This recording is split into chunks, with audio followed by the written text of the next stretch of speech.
On a frigid January morning in 2019, an eerie stillness shattered on Elm Avenue.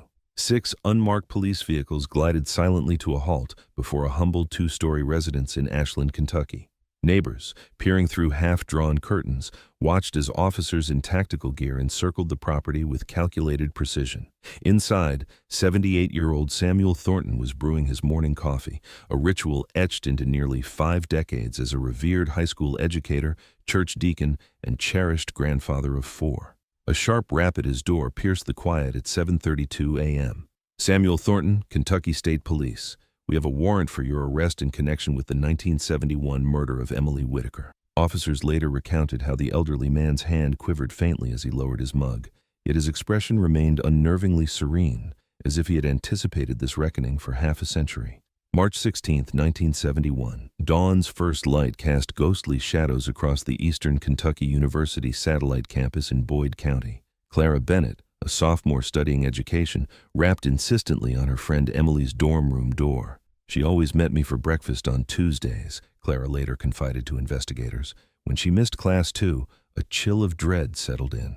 Campus security discovered 20-year-old Emily Whitaker sprawled lifeless across her dorm room floor, strangled with her own scarf. Her textbooks lay open, notes half-scrawled, a coffee cup still warm to the touch, no signs of forced entry, no trace of a struggle, just a radiant young life extinguished without omen or reason. For 50 years, her killer roamed freely, mere miles from the scene of his sinister deed. He attended community gatherings where her parents spoke of their unending grief. He read anniversary articles lamenting the case's icy silence. He watched as Emily's younger sister rose to become a prosecutor, fueled by the unresolved injustice of her sibling's murder. This predator coached youth soccer, served on the town council, and was honored as Citizen of the Year in 1997. He mailed Christmas cards to detectives who had once questioned him as a person of interest, only to clear his name. For 5 decades, he cloaked himself in respectability, harboring the darkest secret in Boyd County's history. How did this pillar of the community elude justice for half a century? What breakthrough finally guided investigators to his doorstep after countless dead ends? And most haunting of all, how many lives crossed paths with a murderer who walked among them, veiled in plain sight? Before we unveil the forensic marvels that shattered this coldest of cases, pause to click subscribe and activate the notification bell. This channel delivers the most gripping true crime tales, unearthing details overlooked by mainstream reports. Subscribe now to witness every moment of this extraordinary saga of delayed justice. Emily Rose Whitaker was born to Margaret and Thomas Whitaker on June 12, 1950, in Lexington, Kentucky. The eldest of 3 siblings, Emily, known to all as Em, was described by kin and companions as compassionate, resolute, and quietly driven. Her father labored as a civil engineer for the State Transportation Department, while her mother offered violin lessons from their modest home on Bluegrass Lane. From her earliest years, Emily exhibited an uncanny aptitude for science, setting her apart in an era when women were often steered toward teaching, nursing, or domestic life. Her high school yearbook caption declared, "Plans to attend Eastern Kentucky University and become a physician." This was no modest ambition for a working-class girl from Kentucky in the late 1960s. She was brilliant, yet never flaunted it, recalled her younger sister Abigail in a 2015 interview. "When I faltered with schoolwork, she'd guide me to the solution rather than hand it to me. That was Em, always nurturing, always believing in others' potential."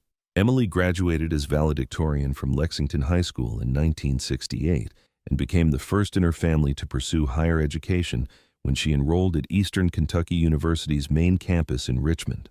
After 2 stellar years, she transferred to the smaller satellite campus in Boyd County to immerse herself in her pre-med studies, where a closer student-to-faculty ratio promised tailored guidance.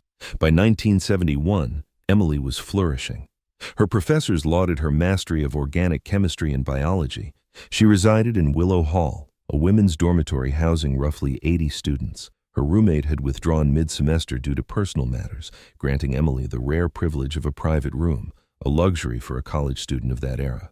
The Eastern Kentucky University satellite campus in 1971 was a cluster of 5 red brick buildings nestled against the rugged Appalachian foothills. With just over 120 students, it fostered the intimate community Emily favored over the livelier main campus. The town of Grayson in Boyd County, home to some 3,000 souls, was a place where doors remained unlocked and neighbors knew one another by name. Grayson was the sort of town where the worst offenses were kids sneaking into orchards, said retired Sheriff William Carver.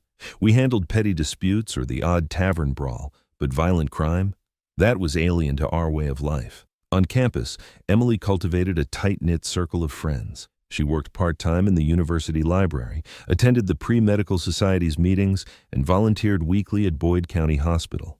Her diary, recovered from her dorm, revealed a young woman meticulous in her routines, devoted to her studies, and thoughtfully charting a future that would never unfold. March 15, 1971, unfolded like any other Monday for Emily. According to classmates, professors, and her own diary entry, she attended her 8:30 a.m. comparative anatomy class, followed by advanced chemistry at 11 a.m. She shared lunch with Clara Bennett at the campus cafeteria around 1:15 p.m., discussing an upcoming biology exam. She seemed her usual self, Clara later told investigators. We planned to study together that weekend.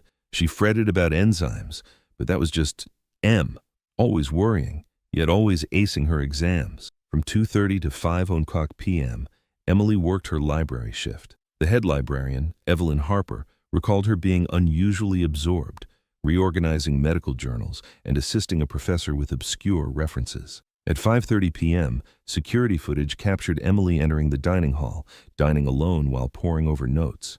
She borrowed 2 books from the library at 7:15 p.m. before retreating to her dorm.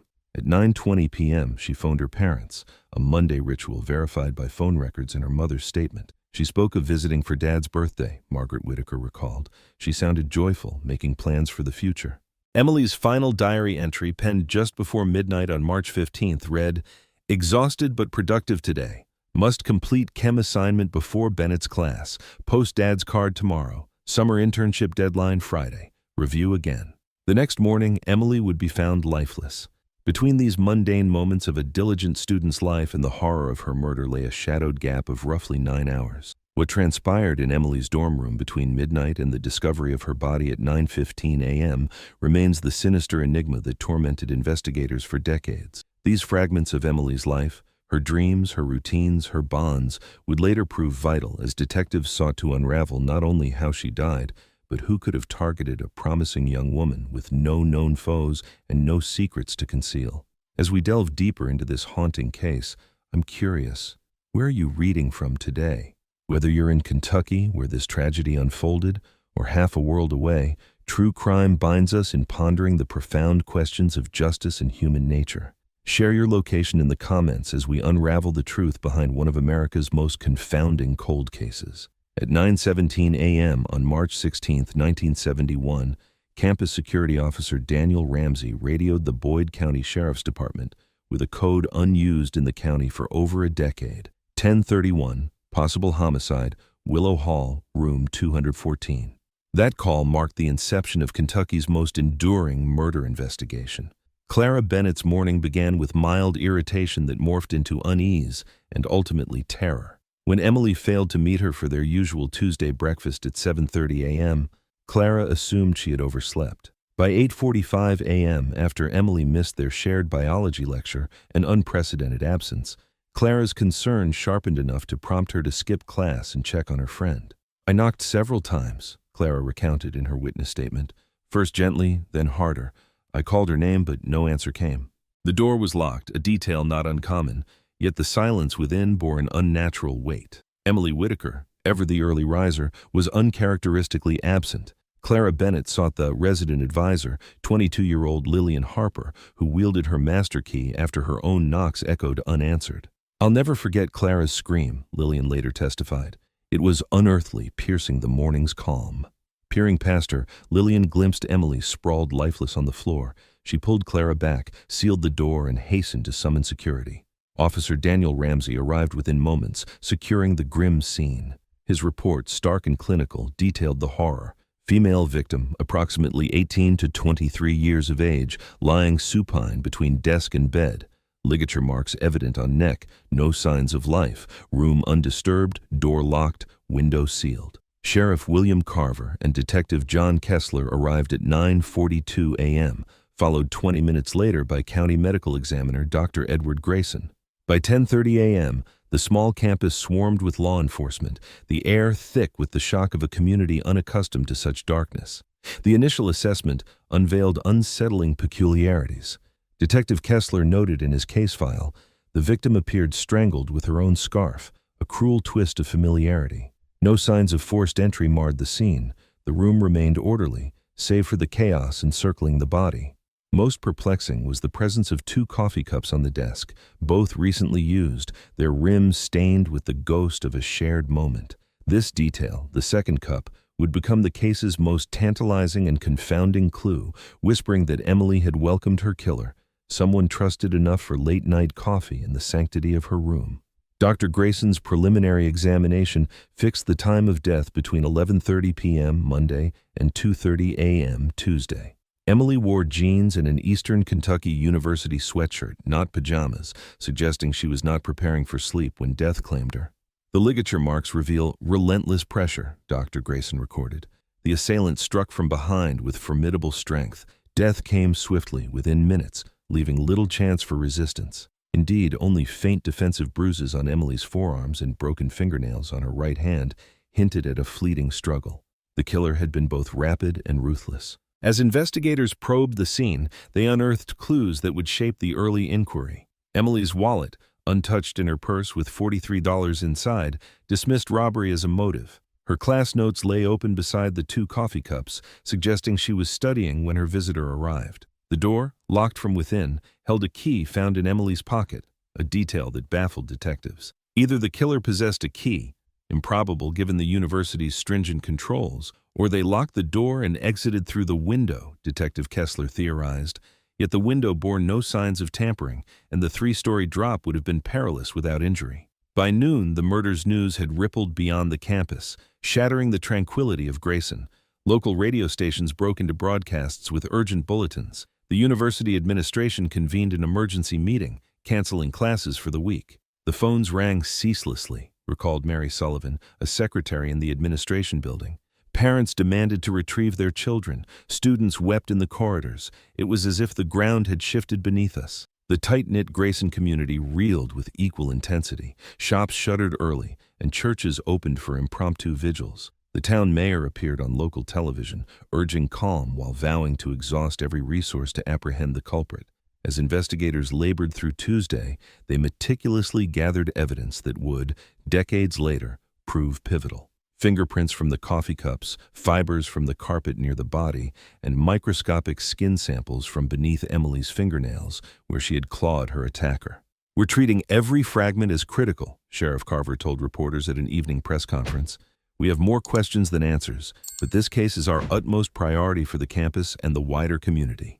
By Wednesday morning, March 17th, detectives began reconstructing Emily's final hours, weaving together witness statements, security footage, and physical evidence.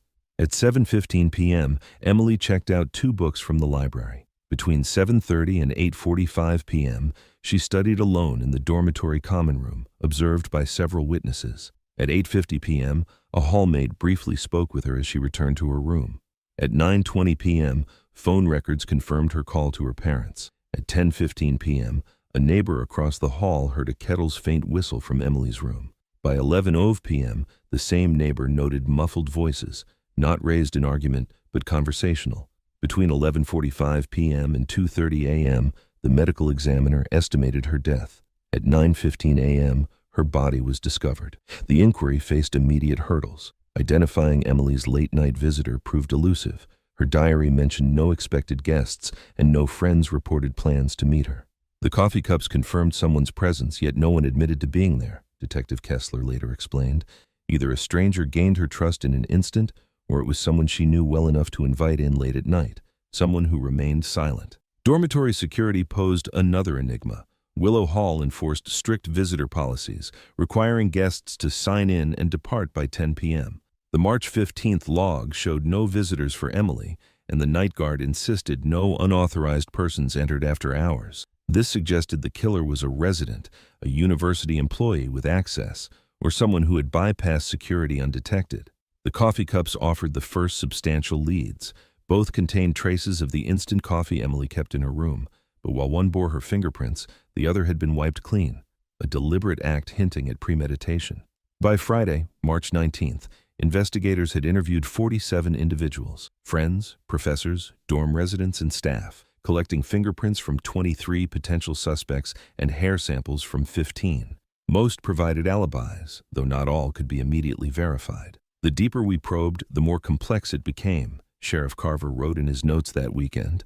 This was no random act. Someone targeted Emily with precision, comfortable enough to share coffee, methodical enough to erase their prints, and cunning enough to vanish without a trace. As Emily's body was released to her family for burial the following Monday, the investigation stalled. With no eyewitnesses, no clear motive, and a crime scene riddled with questions, detectives chased elusive shadows. Her funeral in Lexington drew over 400 mourners, including classmates who journeyed from Boyd County. The university president delivered a eulogy lauding Emily's academic promise and gentle spirit.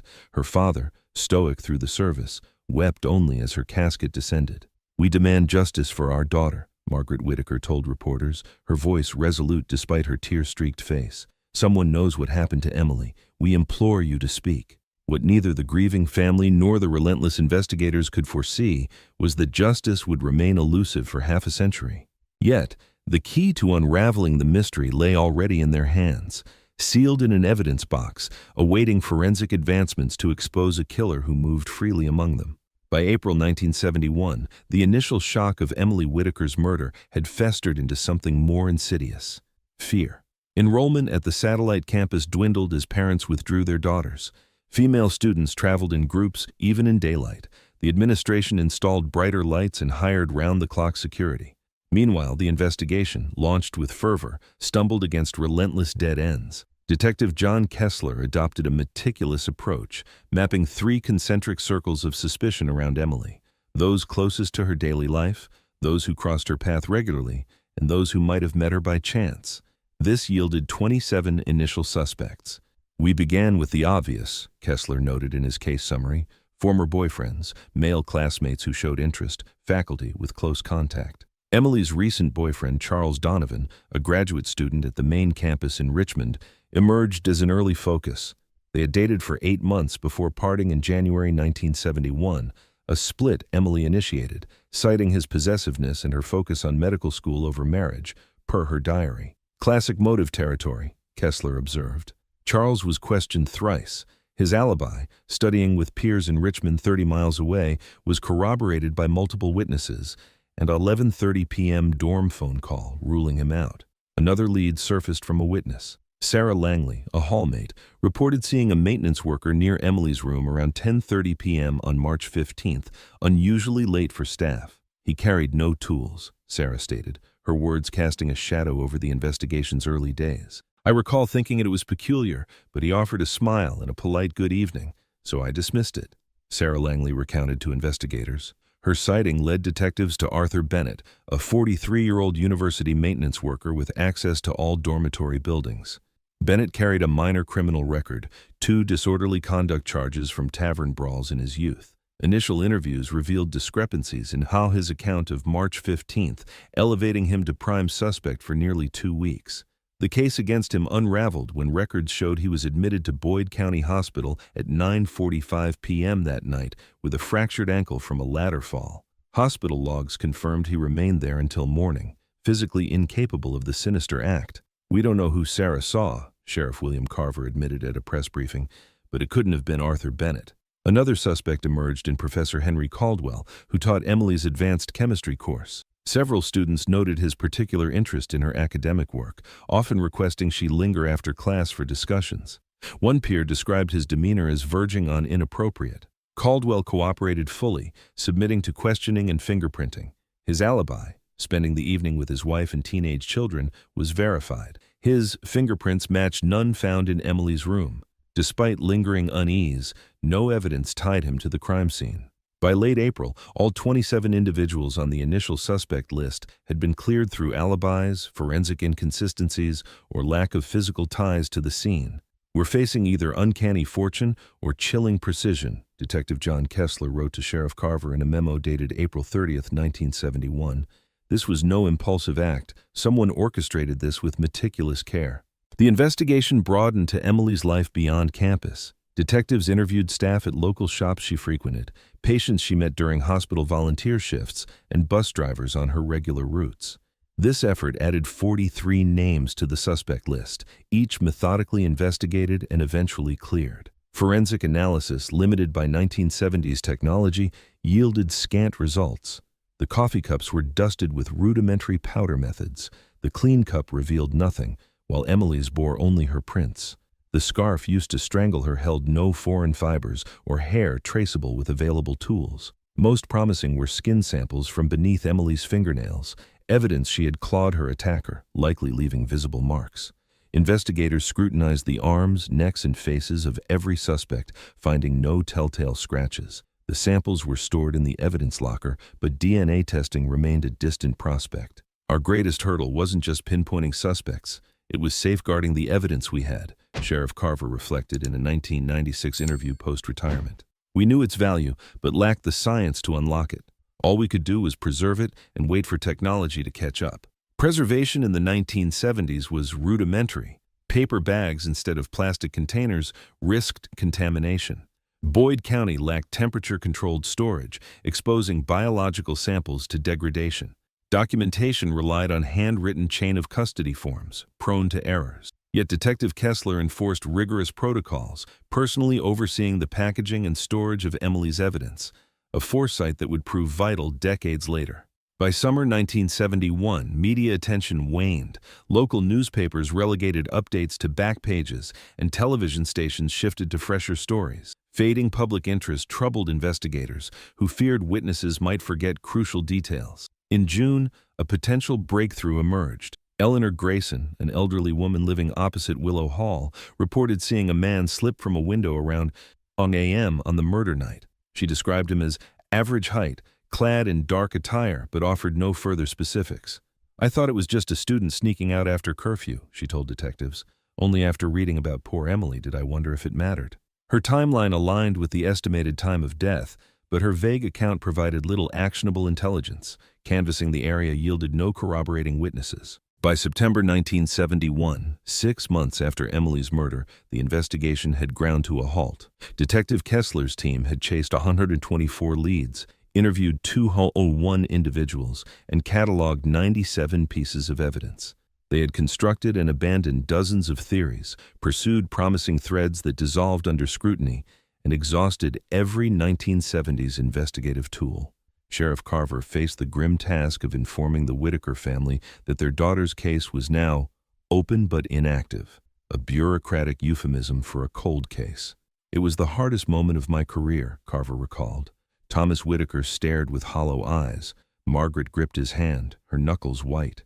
They didn't weep or rage. They nodded, as if braced for this blow. Their quiet resolve was more shattering than any outcry. The Whitakers requested one thing: that all evidence be preserved indefinitely, no matter how trivial. Sheriff Carver pledged his word, a vow linking 1971 to 2019 through meticulously guarded evidence boxes, awaiting a scientific dawn to speak for a silenced victim.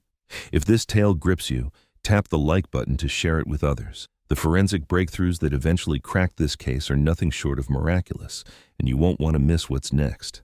What time is it where you're reading? It's haunting to consider that as you engage with this story across global time zones, Emily's killer checked his watch for nearly 50 years, perhaps dreading the moment his past would unravel. The Whitakers returned to their Lexington home post-funeral, greeted by casseroles, sympathy cards, and the oppressive weight of unanswered questions. Margaret Whitaker, once a lively violin teacher with 27 students, ceased her lessons. Thomas took a 6-month leave from the transportation department, returning a shadow of himself. The first year was about enduring, Abigail Whitaker, Emily's younger sister, recalled in a 2010 interview. Mom set the table for 4, then froze, realizing it should be 3. Dad would begin when Em comes home for Christmas, then fall silent. We dwelled in a house haunted not by her spirit, but her absence. Justice became the Whitakers' lifelong mission. When the active investigation paused in September 1971, Thomas began compiling detailed records in leather-bound journals, logging every police interaction, news article, and lead, however minor. By his death in 1994, these journals spanned 17 volumes, a father's desperate bid to solve what authorities could not. Margaret channeled her sorrow differently, founding Kentucky Families for Justice in 1973, an advocacy group for unsolved murder victims' relatives. Starting with 4 families in their living room, it grew to over 300 members by the 1990s, influencing state criminal justice reforms. "My daughter's killer stole more than her life," Margaret told the Kentucky legislature in 1978, advocating for a cold case review bill. "He took our peace, our trust, our order. But he will not take our resolve, whether it takes years or decades." Abigail, 16, when Emily was killed, redirected her path from literature to law, graduating from the University of Kentucky in 1980. As a Boyd County prosecutor specializing in violent crimes, ethical rules barred her from her sister's case, but she championed victims' rights statewide. "I couldn't save Emily," she said in her first press interview as an assistant prosecutor, "but I can ensure other families don't endure our helplessness." Emily's case remained open but dormant, gathering dust as new crimes took precedence. Detective John Kessler reviewed it annually on March 16th until his 1992 retirement, a ritual of remembrance. "John never let go," said Samuel Holt, a junior detective under Kessler. Every anniversary he'd spread the files across the table, scouring for overlooked details, though it was mostly his way of telling Emily she wasn't forgotten. The case files traveled from the active case room to the basement archives in 1972, then to a new county records facility in 1985. During a 1997 flood, a deputy reportedly carried the Whitaker evidence boxes to safety, refusing others' help. Media coverage ebbed and flowed, spiking at anniversaries. In 1976, the Ashland Daily Independent ran a week-long series, Justice Delayed, the Emily Whitaker Mystery.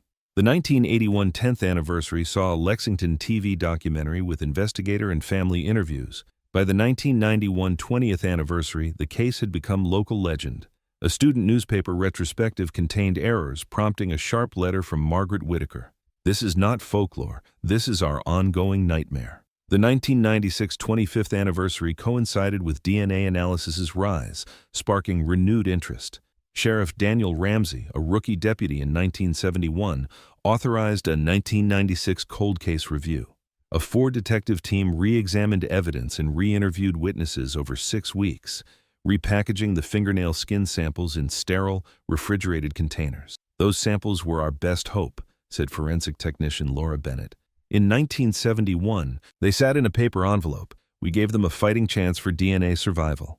The first DNA test in 1998 consumed precious material but yielded inconclusive results, a crushing blow. "We were ahead of the science," Sheriff Ramsey admitted, "but we've preserved what remains. This case will be solved when technology meets our resolve." Boyd County transformed over the decades.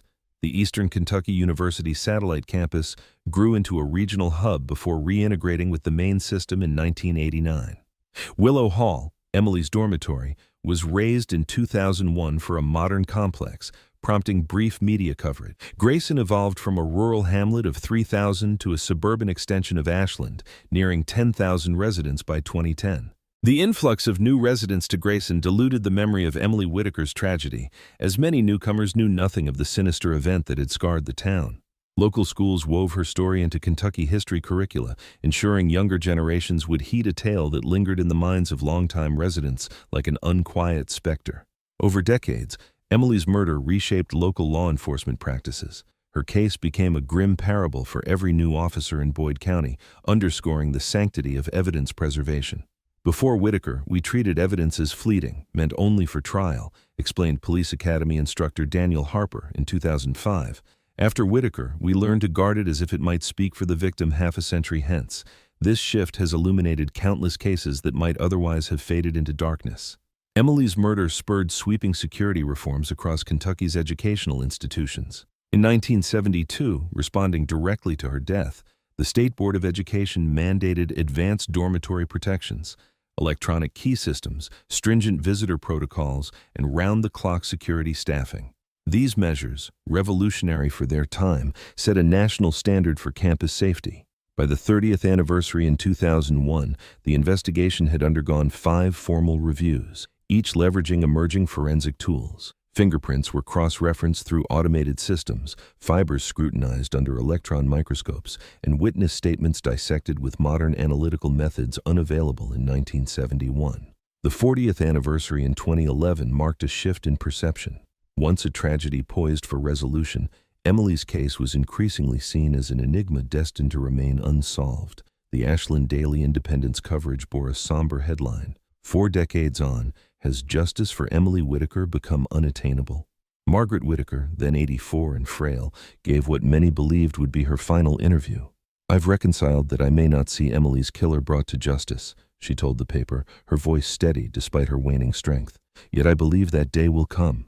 Science advances, consciences gnaw as years pass, secrets grow heavy, someone knows something, and one day, that truth will surface." Unbeknownst to her, a revolutionary forensic breakthrough was already stirring, poised to unravel mysteries like hers worldwide. In 2012, the FBI's Combined DNA Index System, CODIS, expanded from 13 to 20 genetic markers, vastly enhancing profiling precision.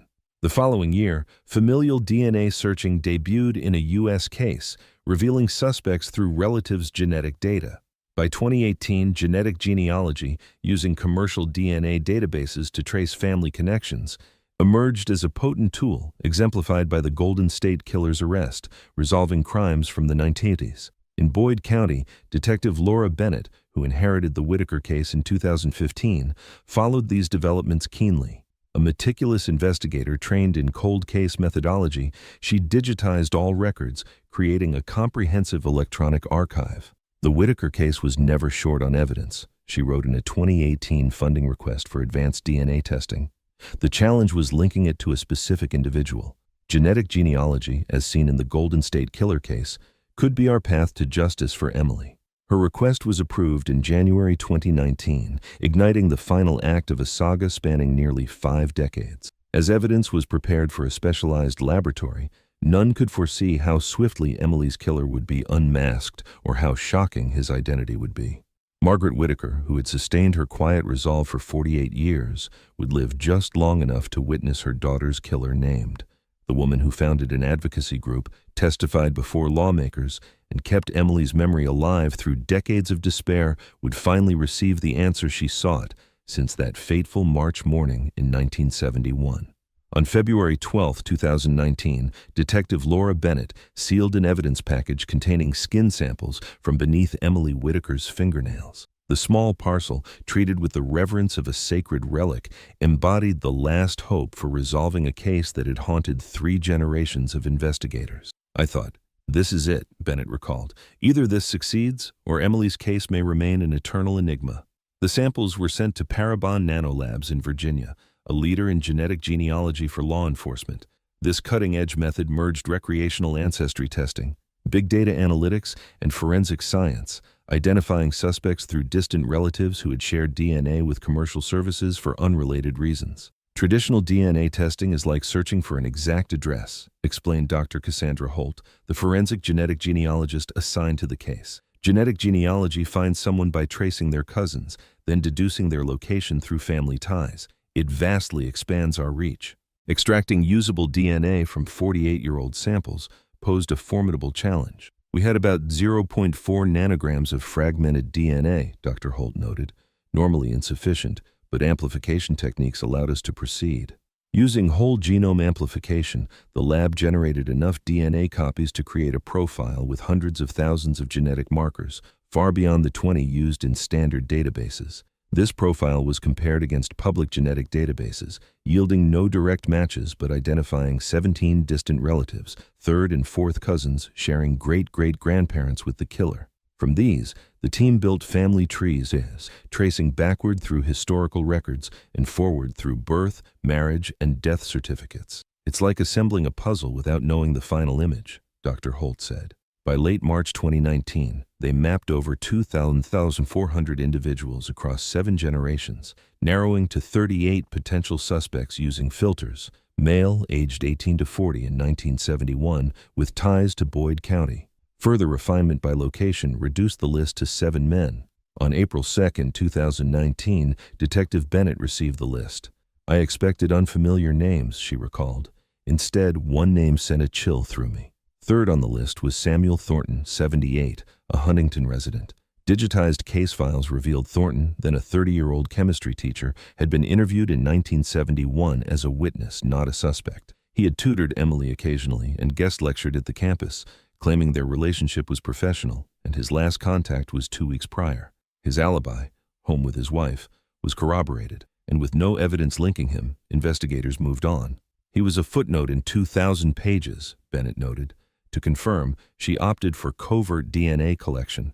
Surveillance teams trailed Thornton, retrieving a discarded coffee cup from a local shop.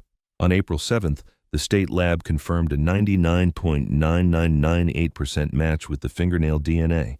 After 48 years, Emily's killer had a name. "I felt elation and horror," Bennett said.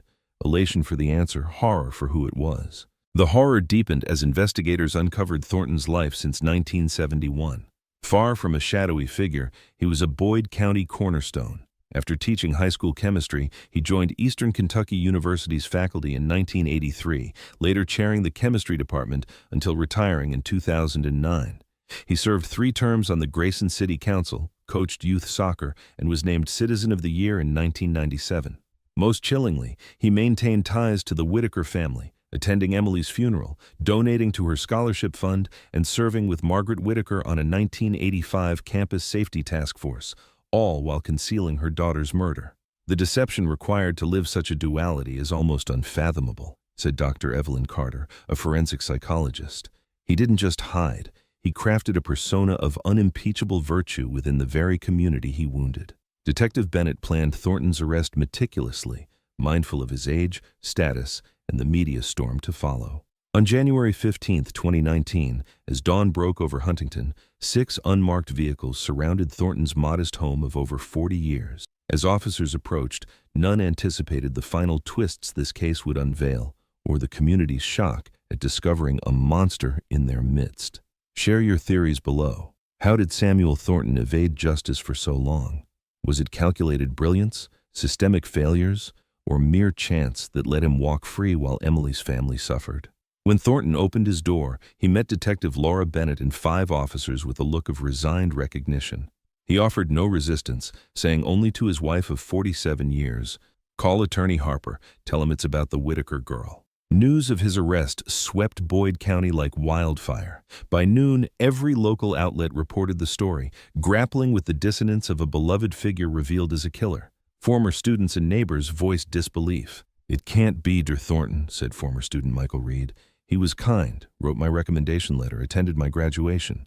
Yet, evidence painted a darker truth. In 1971, Samuel Thornton was a 30-year-old high school chemistry teacher with university ambitions. Married 2 years to his wife Ellen, he tutored college students and guest lectured at the satellite campus. Known for clarity in teaching complex concepts, he hid an unhealthy fixation on Emily, revealed by her diary's mentions of Mr. T, offering academic help she saw as innocent. "We believe Thornton visited her room under the guise of discussing an exam," Bennett explained. "The coffee cups suggest trust. A rejected advance likely triggered the violence."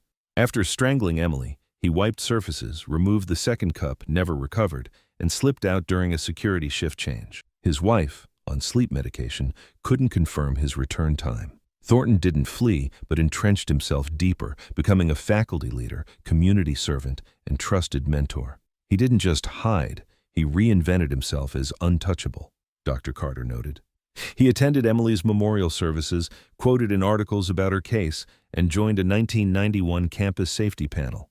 Searches of his home uncovered newspaper clippings about the case, preserved meticulously, and the missing coffee cup hidden behind a false basement panel. He kept trophies, Bennett said, revisiting the crime in secret.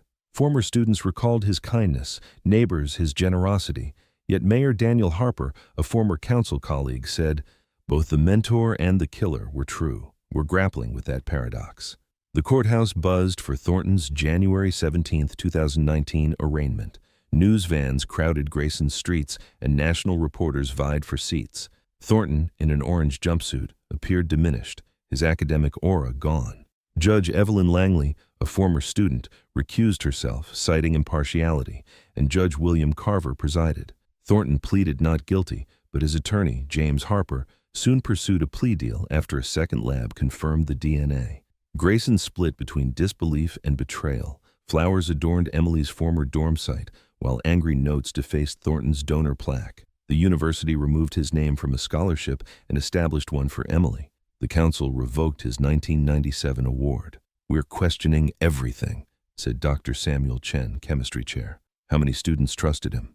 Margaret Whitaker, visiting her mother, Margaret, now 92, shared the news. She nodded calmly, Bennett recalled, saying, "I knew I'd see this day." At a press conference, Abigail Whitaker spoke. "For 48 years, we've lived with absence, Emily's and answers. Now we know who took her. But no conviction can restore her life or our lost years." She faltered, recalling thanking Thornton for a scholarship donation.